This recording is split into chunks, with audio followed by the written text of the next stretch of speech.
Hermano, siempre es un privilegio poder abrirle la palabra del Señor y estar junto con ustedes con esta maravilla cibernética que tenemos para comunicarnos en estos días en que estamos recluidos en casa. Y hoy me toca tocar el tema de la perseverancia. Antes de hacerlo, quisiera tener una palabra de oración. Señor,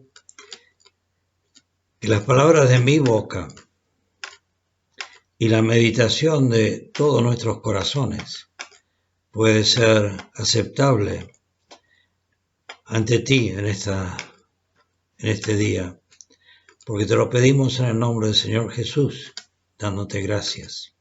Amén. En todo momento, pero especialmente cuando los días parecen largos y cargados, en la soledad o encerrados como estamos hoy en día, la perseverancia es necesaria para estimularnos a continuar en la práctica de las virtudes, aun cuando pareciera más fácil dejarlas de lado. Y el apóstol Pablo, que de dificultades conocía mucho, exhorta a sus hermanos filipenses y desde la cárcel a perseverar en el camino de la vida cristiana.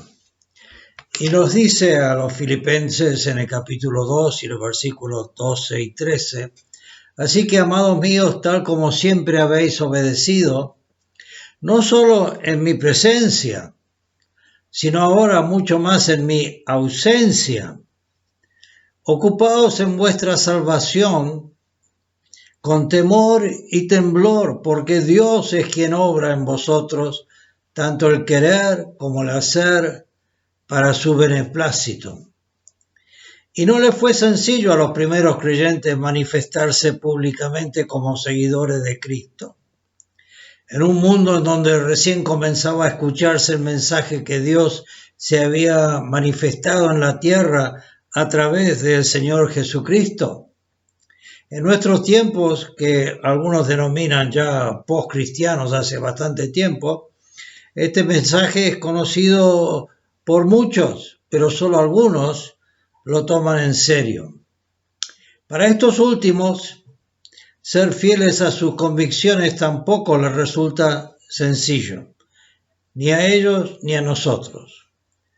Por eso las exhortaciones a los primeros cristianos son tan válidas hoy como el primer día en que se proclamaron.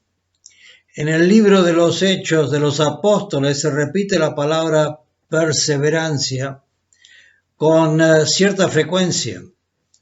Y en el idioma griego, esta palabra se relaciona con la idea de permanecer fuerte en el tiempo, de persistir, ya sea persistir con una persona o con una opinión.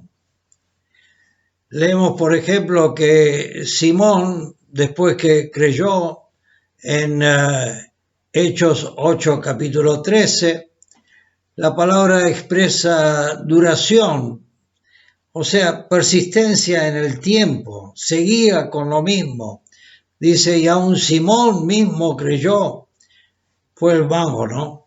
Y después de bautizarse, continuó con Felipe. Mientras que en Hechos capítulo 10 y versículo 7 el énfasis es estar junto a una persona.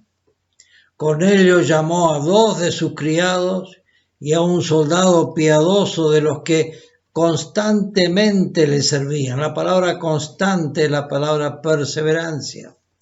Y quizás más apropiado para nuestro tiempo, en Romanos 13, capítulo 6, la palabra perseverancia se menciona con respecto a nuestros gobernantes. Pues por esto también pagáis impuestos, porque los gobernantes son servidores de Dios. Servidores de Dios. Dedicados, esa es la palabra, perseverancia, dedicados precisamente a esto. Pero existe además otra dimensión de la virtud de la perseverancia que es accesible solo a los que han puesto su confianza en Cristo. Solo a los que han puesto su confianza en Cristo. Y si tú no has puesto tu confianza en Cristo hasta hoy, entonces pensá seriamente en lo que significa entregar tu vida al Señor Jesucristo. Porque los que practican la perseverancia de esa manera, siendo servidores de Cristo, lo hacen no por su propia voluntad, sino porque están imbuidos, son templos de el Espíritu Santo.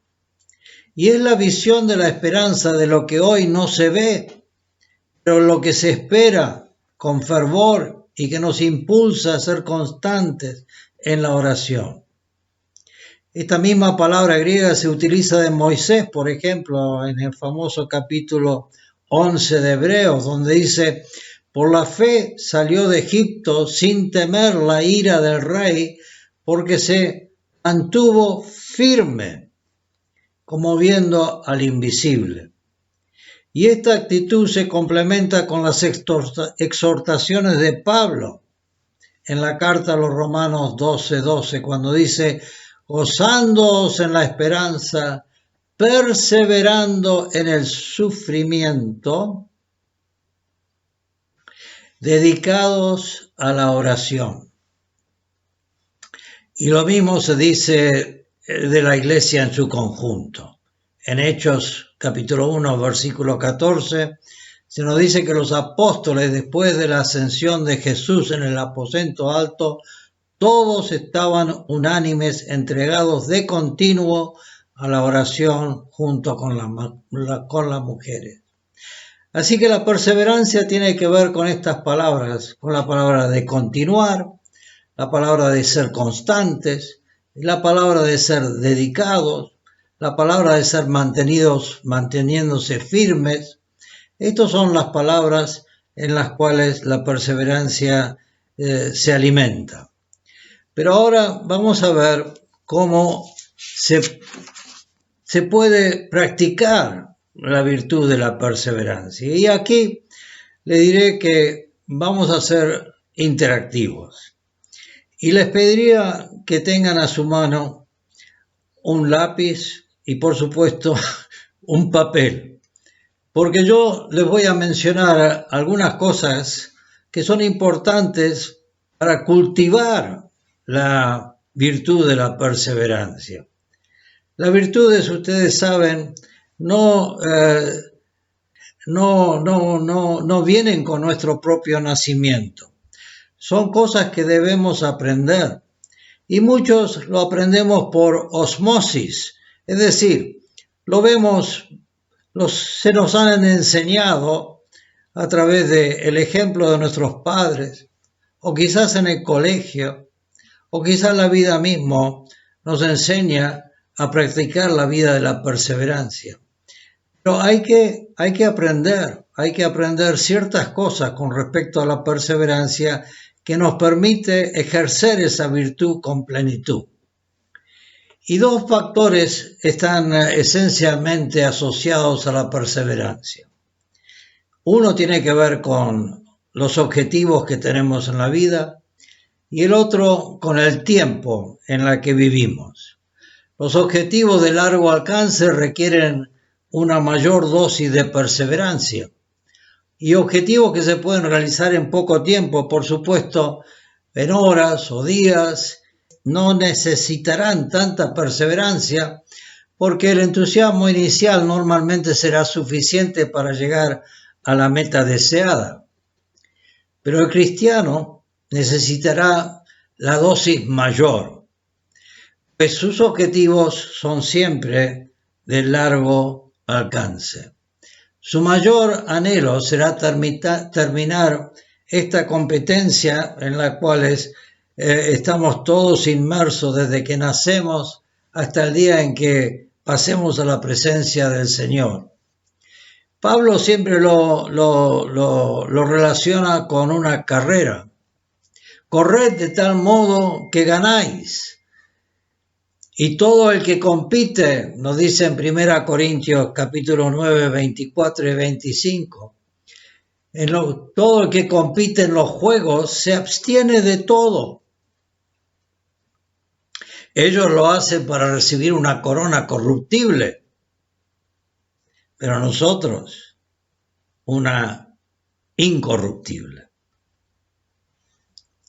Cuanto más claramente percibimos en el presente, hoy en día, encerrados quizás, lo que significará para nosotros recibir esta corona en el futuro, más fácil será la práctica de la virtud de la perseverancia.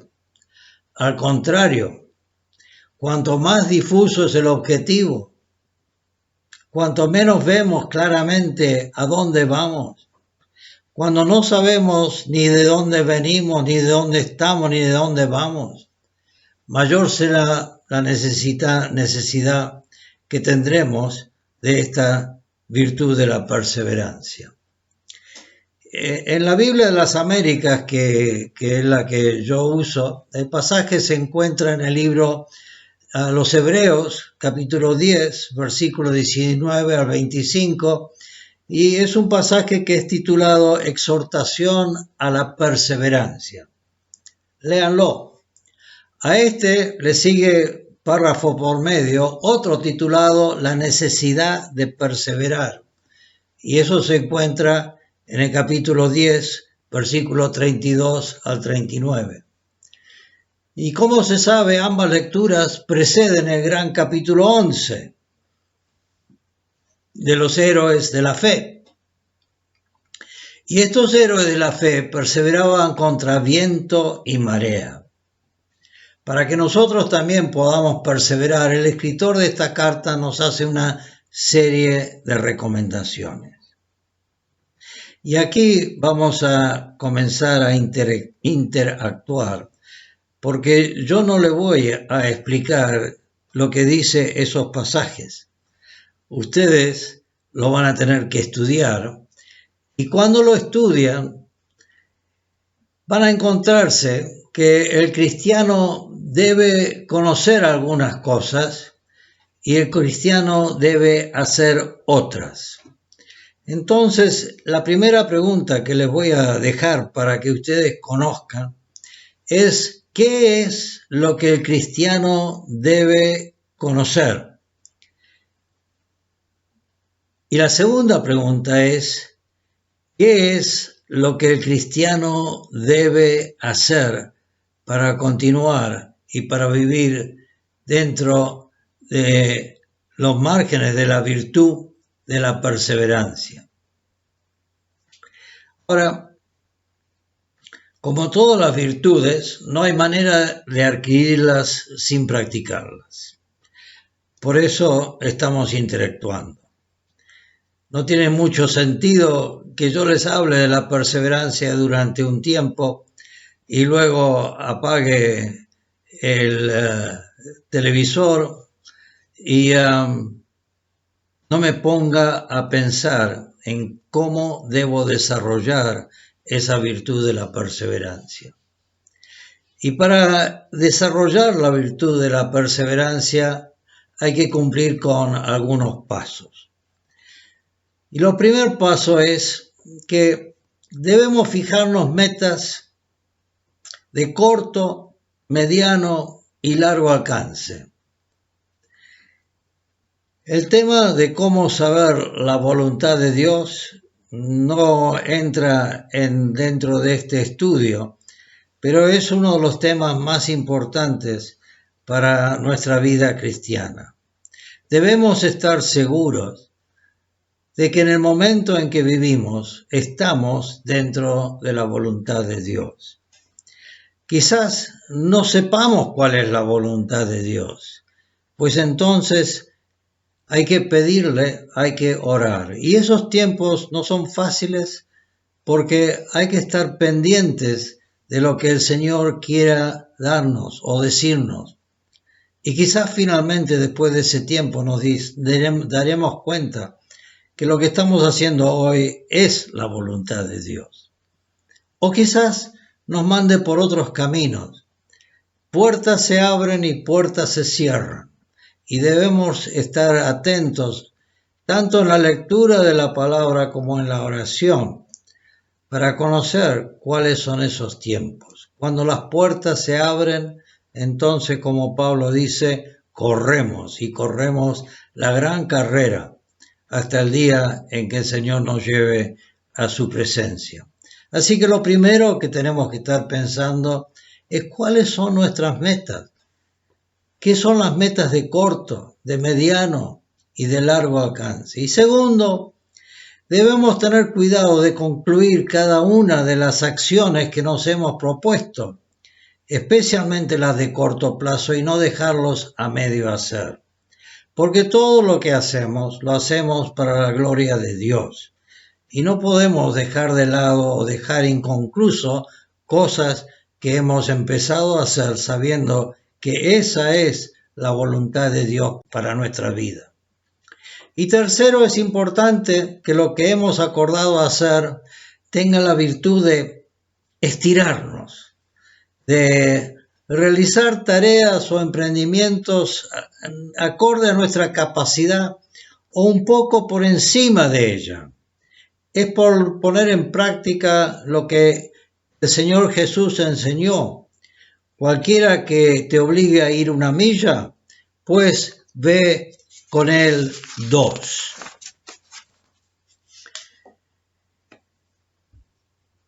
Es muy importante poder estirarnos. Y estos tiempos de estar recluidos son tiempos ideales para estirarnos, para ir un poco más allá de lo que estamos acostumbrados a hacer. Y el cuarto punto es siempre debemos estar seguros de que lo que estamos haciendo tenga un beneficio tanto para nosotros como para otros. Ahora, Jacob es un buen prototipo de la persona perseverante. Ustedes conocen la historia de Jacob. Y después de partir de su hogar en Beerseba, al sur de Israel, llegó a un lugar un poco más al norte que se llamó Betel, o Casa de Dios, lo llamó así, porque allí Dios se le apareció en un sueño. Lo pueden encontrar en Génesis capítulo 28, versículo 10 al 17. Y como consecuencia, Jacob hizo un voto, se juramentó. Lo encuentran en Génesis 28, versículo 18 al 22. Y en el cumplimiento de ese voto, Jacob debió soportar muchísimas pruebas, y pruebas de larga duración en el tiempo. Léanse el Génesis 29. Antes de volver a aprender el camino de vuelta a la casa de sus padres, que eso empieza en Génesis 31. Y todos debemos tener objetivos para que nuestra vida cobre significado, aunque pocos tenemos el privilegio de experimentar un sueño como lo experimentó Jacob. Aún así tuvo la alternativa Jacob de hacer nada. Podría haber dicho, no, esto es simplemente un sueño y realmente no creo lo que vi, y seguir por su camino, pero no lo hizo. Siguió el camino que Dios le había enseñado. Escogió creer en lo que había percibido y de apropiarse de lo que se le reveló. Y nosotros tenemos que hacer una comparación con la vida de Jacob. Entonces les dejo estas preguntas para meditar, no solamente para meditar, sino para escribir. Por eso tienen una hoja de papel y un lápiz o un virome. Anótense en primer lugar el objetivo de Jacob. ¿Cuál fue su objetivo? Lean ese pasaje con detenimiento y anoten en un párrafo el objetivo de Jacob.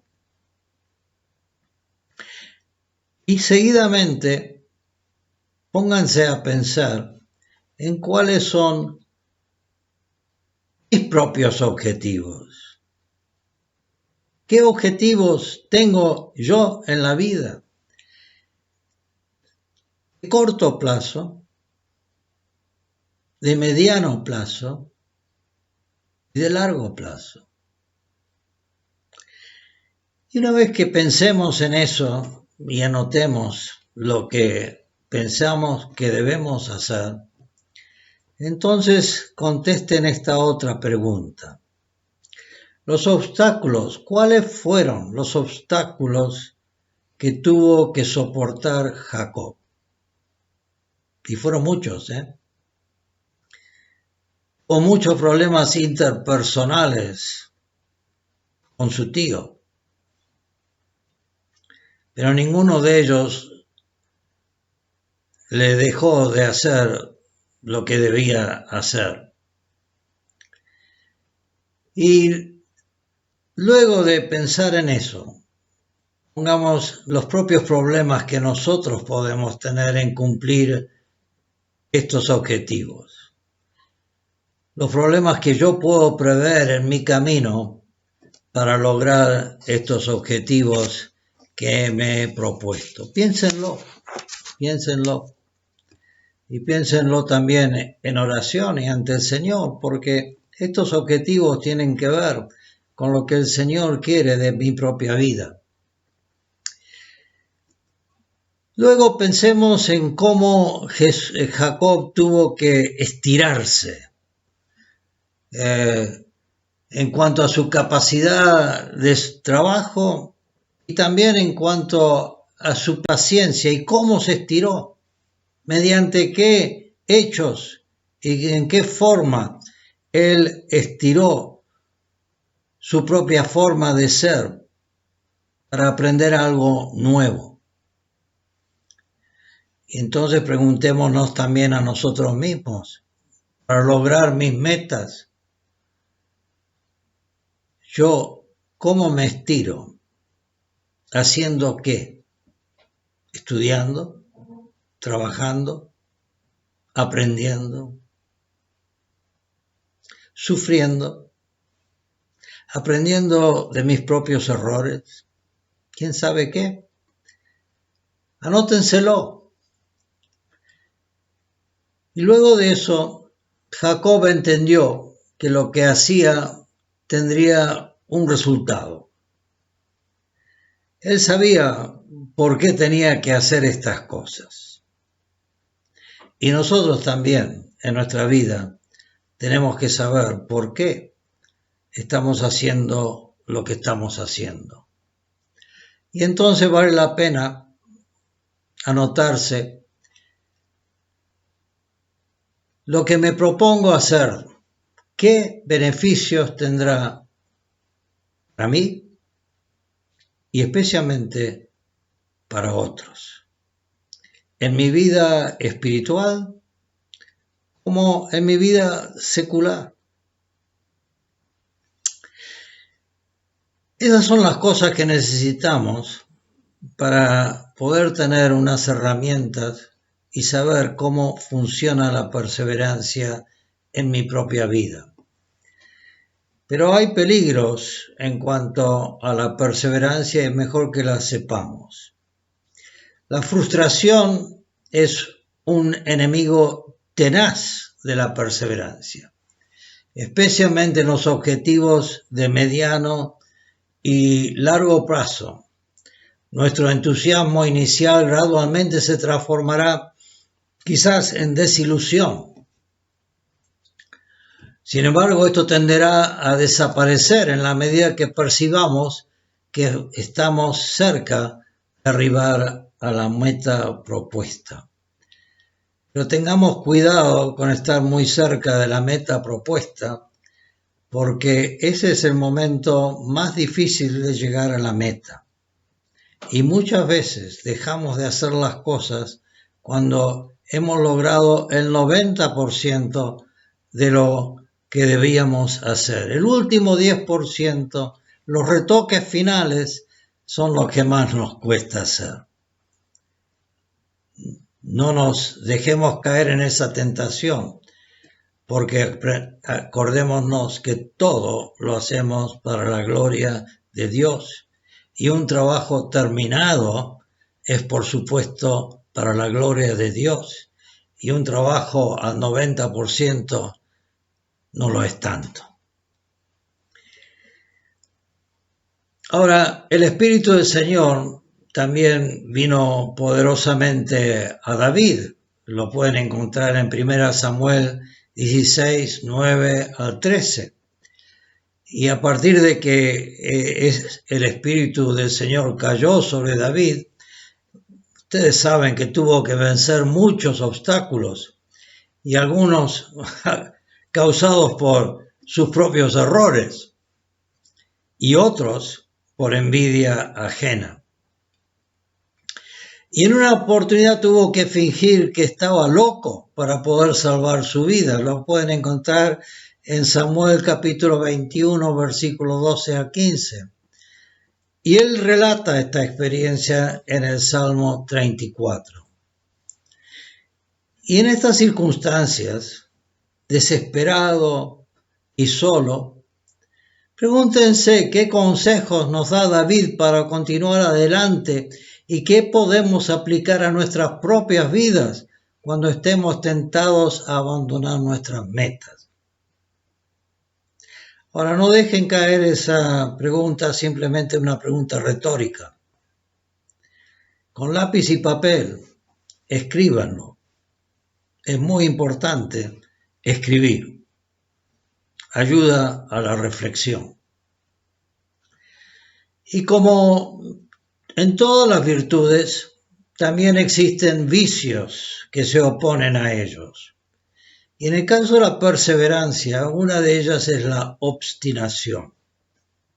Y ser obstinado es seguir con una acción a pesar que nos damos cuenta que nos hemos equivocado o por alguna razón consideramos que sería imprudente continuar con el proyecto.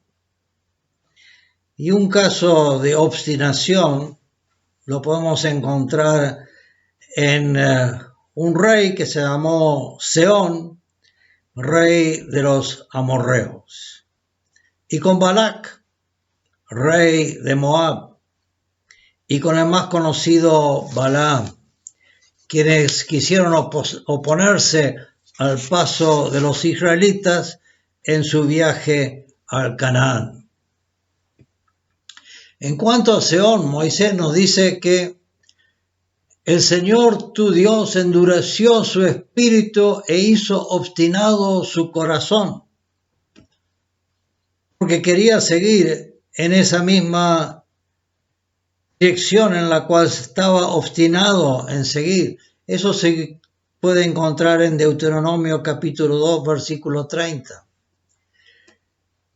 Y a estos los israelitas derrotaron en una batalla. Y más al norte de ellos, una vez pasada esta incidencia, el rey Balac llamó a un adivinador que era Balaam para que maldiga a los israelitas. Y su viaje desde Petor a Moab es descrito en el capítulo 22 del libro de Números. Y en muchas ocasiones también los israelitas, como ustedes bien conocen, endurecieron sus corazones. Dios dice de ellos en Isaías: por cuanto sé que eres obstinado, que tendón de hierro es tu cerviz y de bronce tu frente, en Isaías 48:4. Y Dios no es contemplativo con los obstinados. Entonces repasemos la historia de Sehón, de Balac y de Balaam. Y preguntémonos qué podemos aprender acerca de la obstinación y qué trampas debemos evitar para no caer en ella. Y el segundo vicio es la inconsistencia. La inconsistencia es la adversaria del tiempo. El llevar a cabo un proyecto durante un periodo de tiempo implica necesariamente dejar de lado otras actividades. Y cuanto más tiempo pasa, más deseamos hacer estas otras actividades en desmedro de nuestras metas. Porque quizás las metas son más complicadas y las otras actividades más placenteras y fáciles de realizar. Llegamos a creer en una buena decisión es abandonar la tarea principal. Y lamentablemente algunas veces hacemos esto. Y un caso patético es el de Demas. Léanlo en 2 Timoteo 4, 9 al 10. Y no sabemos si fueron los obstáculos que enfrentó para realizar la tarea, o los placeres que tuvo que dejar de lado, o si la tarea se le hizo demasiado complicada. Lo cierto es que dejó de lado su responsabilidad. Y una manera de derrotar este vicio es entender que nuestro último objetivo es siempre, siempre, siempre glorificar a Dios en todas las acciones que realizamos, sean las más sencillas o sean las más complicadas. Y con esto en mente, desarrollamos una íntima convicción de la utilidad y la importancia de lo que estamos emprendiendo. Y la pregunta es, ¿qué acciones podemos tomar para recordar en todo momento que todas nuestras acciones, hechas bajo la inspiración del Espíritu Santo, por supuesto, deben glorificar a Dios y por lo tanto serán siempre útiles, importantes? ¿Cuáles son estas acciones? Pensemos un momento en eso y anotémoslo en el papel que tenemos enfrente nuestro. ¿Qué debemos recordar para no flaquear en aquello que sabemos que debemos hacer? Para no ser inconsistentes. Y acordémonos que la inconsistencia es la adversaria del tiempo. Y nuestros objetivos son normalmente de largo alcance. Estamos buscando el momento en que partamos a la presencia del Señor. Y en este largo peregrinaje hay muchos objetivos que son de largo alcance, que permanecen en el tiempo y que no cambian. Y que tenemos que saber cómo podemos siempre acordarnos de no ser inconsistentes en el lograr esos objetivos. Pensémoslo. Y por último, hay dos dificultades con las que se encontrará la perseverancia cuando nos ocupamos de nuestra salvación. Lo vamos a encontrar en Filipenses capítulo 2 y versículo 12. El primero es que el objetivo final solo se logra cuando partimos de este cuerpo para encontrarnos con nuestro Señor. Este objetivo nunca se va a completar durante nuestra vida en la tierra. Se llama el objetivo de la santificación. Es un objetivo continuo en la que crecemos todos los días y las herramientas, por supuesto, son la palabra de Dios, la oración y el reconocimiento de que somos templos del Espíritu Santo. Y la segunda es que durante este peregrinaje que vivimos somos objeto de constantes ataques por todo tipo de tentación.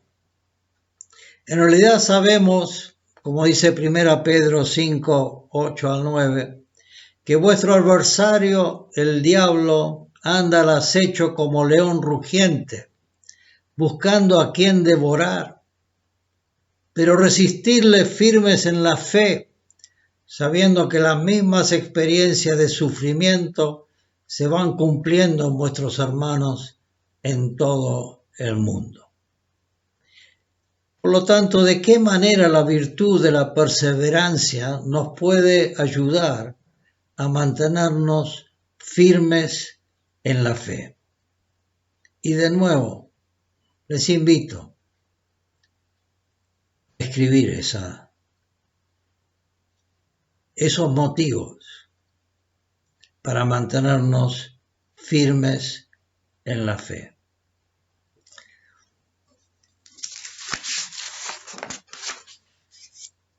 Hay una definición de la perseverancia que dice que una vez tomada una decisión, lleva a cabo las actividades necesarias para alcanzar lo decidido, aunque surjan dificultades internas o externas, o pese a que disminuya nuestra propia motivación personal para hacerlo a través del tiempo que transcurre. Termino simplemente con una reflexión sobre un gran estadista americano que vivió por los años 1700, un hombre que se llamó Benjamin Franklin. Es considerado uno de los padres de la patria de los Estados Unidos y también estuvo muy involucrado en la Convención de Constituyentes para la escritura de la Declaración de la Independencia de los Estados Unidos. Escribió su autobiografía, que es un clásico, y en la cual encontré que en su juventud él decidió que iba a aprender y practicar las virtudes,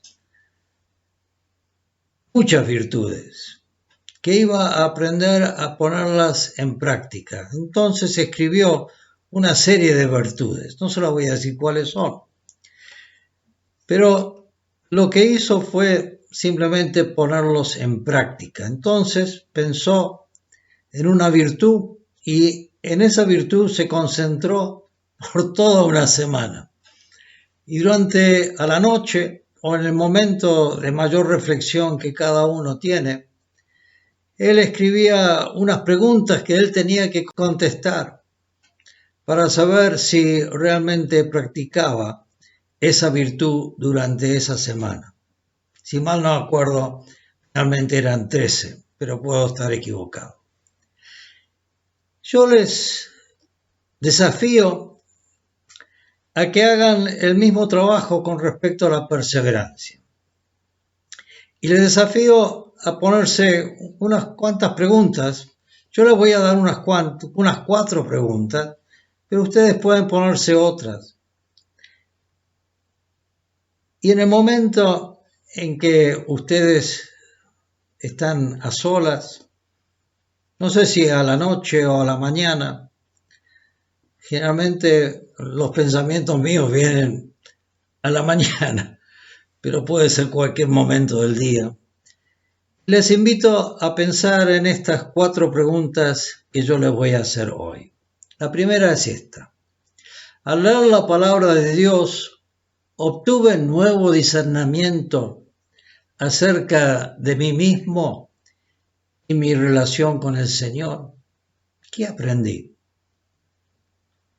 Segundo, me detuve en pensar sobre el desarrollo de alguna meta a corto o mediano o largo plazo que Dios me ha encomendado. Tercero, me refugié en la perseverancia, aunque sentí frustración de lograr ese objetivo. Y cuarto, por si acaso, continué obstinadamente con alguna acción a pesar de saber de que la decisión que tomé no fue buena.